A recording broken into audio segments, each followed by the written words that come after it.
Hello and welcome to the show. I'm Samuel Sadler, and I'm also here with Chandler Steffy of Superstorm Restoration. Chandler, how you doing? I'm doing great today. Thank you, Sam. Chandler hails us from Iowa and Missouri, those two locations that you have. It's 2014. Who knows where you're going in the next 5 years? Exactly. Yeah, exactly. so tell us what's going on in the market right now. You know, there's some, in the market for what we do, a lot of severe weather's been coming through. So it's been a lot of opportunities for us to get out into the market and do a lot of exterior restorations for people with homes. Fantastic. Tell me a little bit more about what you do. I know I got to go on kind of a field trip with him, if you will, yesterday, and I got to meet some of the homeowners you've worked with. Tell me a little bit about what you do and some of the, if you would, some of the passion behind it. You know, what we do that's unique is, at least I feel it's unique, is we go out and we do the exterior restoration of homes, specifically from storm damage.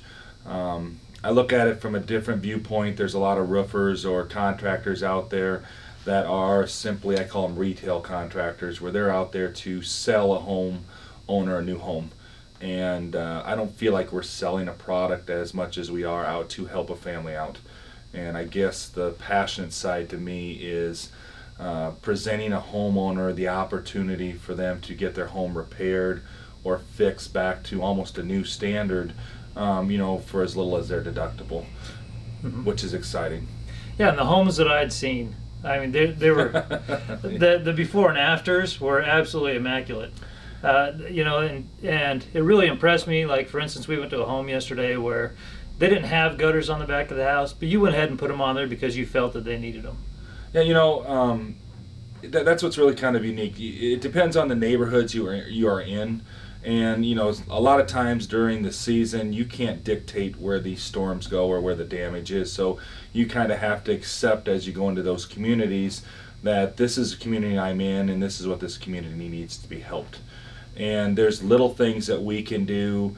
Not every day do you have a gutter guy come to your house. In fact, in your lifetime, you may have him come once, maybe twice. And so if I'm going to have a gutter guy in a house or at a person's house and they're looking at 5 foot or 10 foot of gutter, let's just put it on and make this homeowner a happier homeowner. And it's a fully functioning house, as to, you obviously saw some of the houses we were on, and they obviously need that help. And so for us, that's part of my passion, is to help somebody out in need. And I think the homeowner pointed out to me 3 different times that gutter wasn't there before, and you just threw it in. Yeah. That was really cool that you hooked them up that way. It's enjoying, to get the excitement from the homeowner, and then they get us referrals, and we're going and work with their neighbors, and actually, you probably heard numerous times when we were sitting there, they want me to come, we hope you don't stop coming back after you're done. And that's what we're here for. It's not just a one and done deal. I want to build a friendship for a lifetime. And if that friendship brings me some business along the way, that's really important to me. Yeah, and I know that your reputation is important, as you have family in town. And, when you walk away from somebody, you have to know that you can look them in the eye another 6 months down the road when you see them in the store or whatnot. That your sons go to school together, and, it's something that you don't take lightly.